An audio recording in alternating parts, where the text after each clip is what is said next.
Hello everyone and welcome to the final part of the gym leader ranking videos.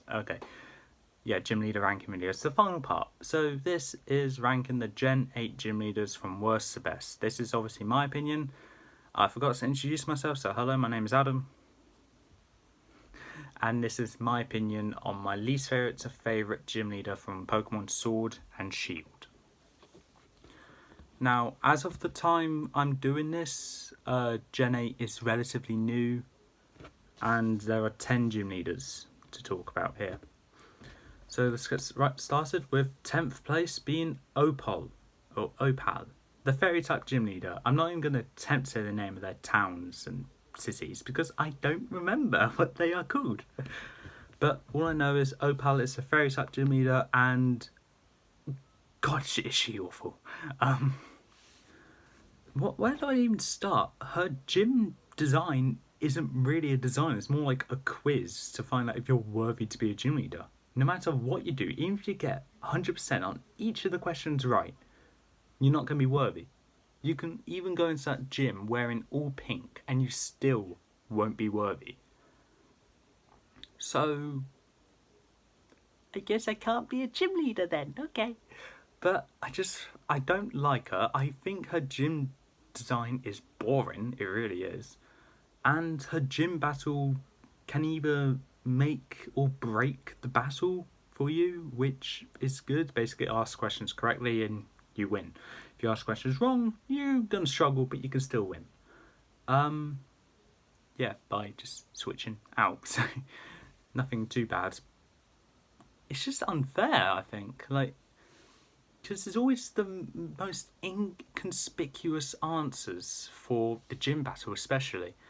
And if you guess what you think is the obvious answer, then you're gonna be wrong.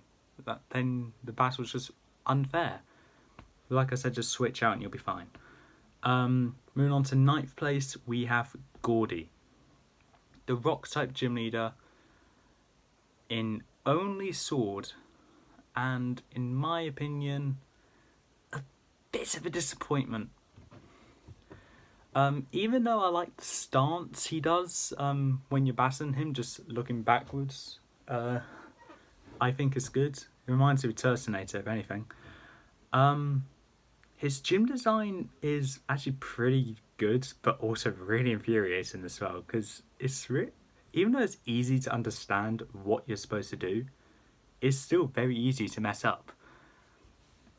I put Gordy here though because I'm not as big a fan of her team as I am with his counterpart.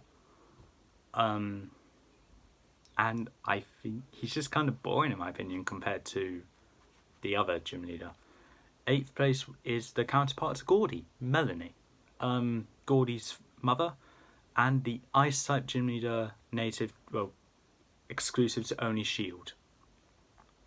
Now, gym design is the same as Gordy, but the reason why she's higher is for the simple reason I find her gym challenge actually harder, because I find it harder to navigate myself through what I think is mist than a sandstorm for some reason.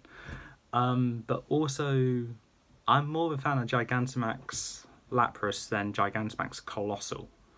So, sorry Gordy, should have gone with water or ice types. Oh wait, they're both taken. That's pretty much it for Melanie. So, moving on. 7th place, we have Milo, the grass type gym leader. Exclusive to both, and also the first gym leader you go against. Gym design I like, it's kind of fun. The fight is, he has 2 Pokemon, a Gossifleur and a Eldegoss, which can Dynamax. Okay. Basically, depending on what starter you pick and what Pokemon you catch along the way there, which is quite a lot, you either have an easy battle or a hard battle. If you do a solo run with only your starter, I hope for your sake you choose Scorbunny, Because if you chose Sobble, like I did, and do a solo run, which I didn't do, you'll be struggling. Luckily for me, I had Rookie D. Rookie D, I think that's what it's called. 6th place is Alistair, the Ghost type gym leader exclusive to only Shield. Now, he's here because I'm not as fond of him as his counterpart, that's in Sword, and I haven't seen much of him compared to the counterpart as well, because I played through Sword a lot more times than Shield. So I think he just blends in there. I will say I prefer Gigantamax Pokemon more than Beer's, or B's one, whatever. I think I'm going to call it Beer. Beer's Gigantamax Pokemon. Gengar versus Machamp. Obviously I'll go with Gengar. But that's all he has going for him. The gym design I like is essentially Tetris crossed with Pinball, I guess. I'm not sure. You know what I mean when you see the gym design, so yeah. 5th place is Pierce, the Dark type gym leader. Yeah, the Dark type gym leader, and the 7th one you go against. I personally like him because he's I believe the leader of Team Yell, and also a rocker, kind of like Roxy. The first Dark type gym leader as well, and I think a rather good one as well. Negative things to say about Pierce. Gym design is essentially, well, it not even essentially is. It is a straightforward line. So if Pierce sorts that out, then we got a good gym leader. We got a good gym leader, guys. Moving on. 4th place we have Nessa, the water type gym leader, and the second one you go against. In my opinion, best gym design. Nothing too complicated, nothing too easy. If anything, it is the best gym design. Anyway, the battle against her is alright. Like, I like going against water types. There's only 2 weaknesses, and she has coverage for both of them. With Dreadnought being resistant to is it resistant to? No, it's not. Hold on. Luckily I kept this paper. Just going to check if no, it's not resistant. Right. I thought Dreadnought was resistant to electric, so but I know she has a Pokemon that's resistant to grass, maybe to rock. Maybe to electric, I'm not sure. 3rd place we have Raihan, the Dragon type gym leader, and the last one you go against in Sword and Shield. And in my opinion, probably the most I'm actually debating whether to call him a Dragon type gym leader, because this gym leader doesn't really focus on Dragon types. He focuses on a weather kind of thing. He's a weather type gym leader, let's say. So bringing Pokemon that can do well in the sandstorm, he helps you and you kill him, basically. But if you have a team that's built around a different weather, beat him with the weather and you'll be fine. But gym design is essentially battling 3 people in double battle formation. So, like I said, also unique because your team's built around single battles. So unless you know it's coming, you don't actually know it's there. And his team has Gigalith and Sandaconda, both of which can start a sandstorm with their abilities, one after they get hit. And Flygon, most likely a Sand Veil, making it harder to hit. And Duraludon, I don't know what the ability is, but that's a Gigantamax one, and as it's pretty obvious, they're all immune to Sandstorm. I didn't see that coming when I had my first battle against him, and even though I didn't lose, I won because I had Corviknight to just resist the Sandstorm and just hit the Dragon types, and I had Inteleon to just hit the Sandstorm starters.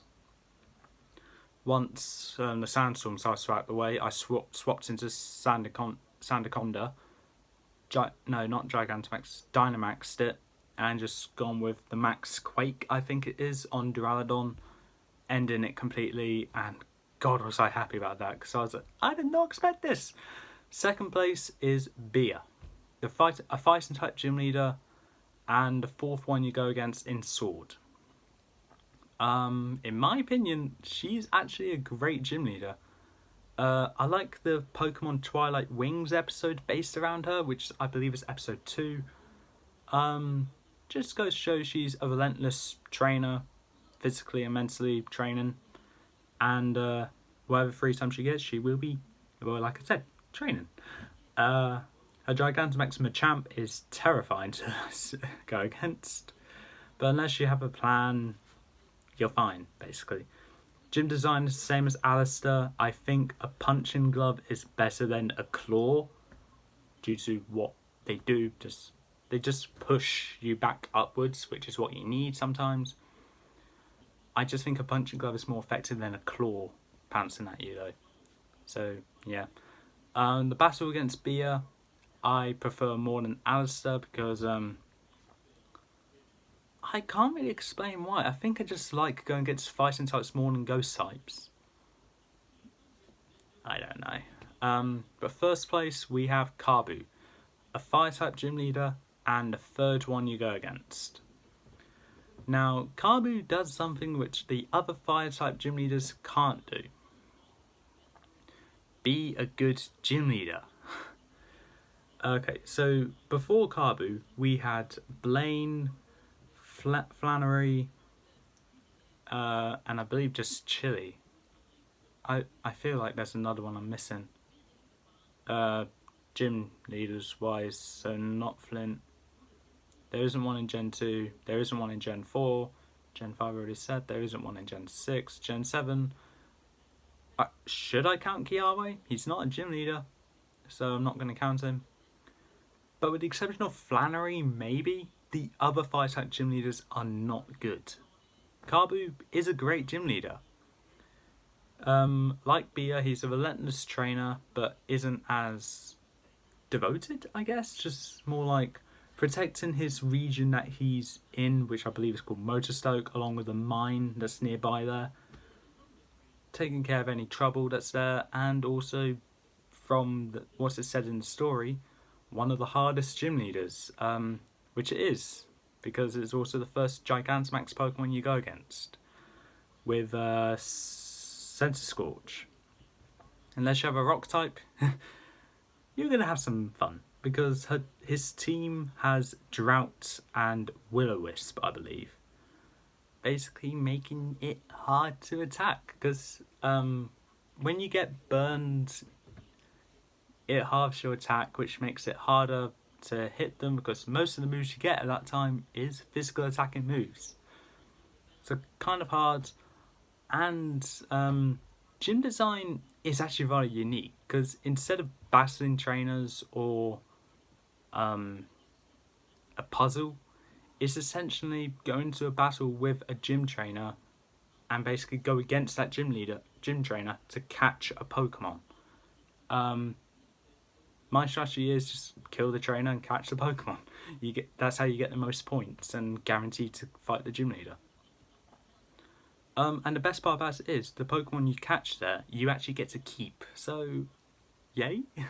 That's actually how I got my Sizzlipede, because I was not patient enough to find it myself. So, yes. Anything else to say about Kabu? Not really. All of them are, well, Kabu and Bia especially, are great gym leaders.